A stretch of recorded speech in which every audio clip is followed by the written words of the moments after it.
भाई ने पूछा था कि क्या उम्रे का सवाब ज़्यादा होता है या तवाफ़ करने का सवाब ज़्यादा होता है। अच्छा देखें, इस पे काफ़ी उलमा की बहस है। उम्रे का सवाब ज़्यादा ही होगा क्योंकि उसके अंदर आपकी इबादत ज़्यादा होती है ना।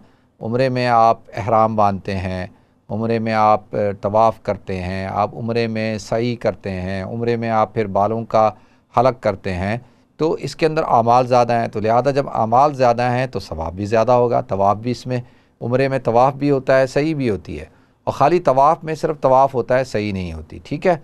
अब अगर कोई शख्स जो है वो अब एक आदमी है वो तवाफ़ करता है, उम्रा नहीं करता, तो अगर उसने एक दफ़ा उम्रा कर लिया है और वो बड़ी उम्र का है या बीमार है या थकावट है उसको, और वो उम्रा नहीं करता बल्कि तवाफ़ करता है, और तो उसको तवाफ़ का भी बिल्कुल सवाब मिलेगा।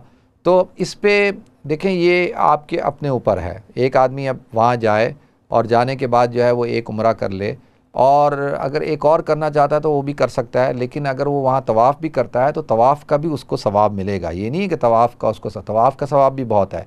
मैंने जैसे अर्ज़ किया कि बाज़ उलमा कहते हैं कि तवाफ़ का सवाब उम्रे का सवाब बराबर है नफली उम्रे का जो बाद में किया जाता है। बाज़ कहते हैं नहीं, उम्रे का सवाब ज़्यादा है, लेकिन अगर कोई नहीं कर सकता, किसी को फोर्स नहीं किया जाएगा कि तुम उम्रा ही करो, वो तवाफ़ करेगा, इंशाल्लाह तवाफ़ में भी उनको बिल्कुल अजर मिलेगा, सवाब मिलेगा। ठीक है।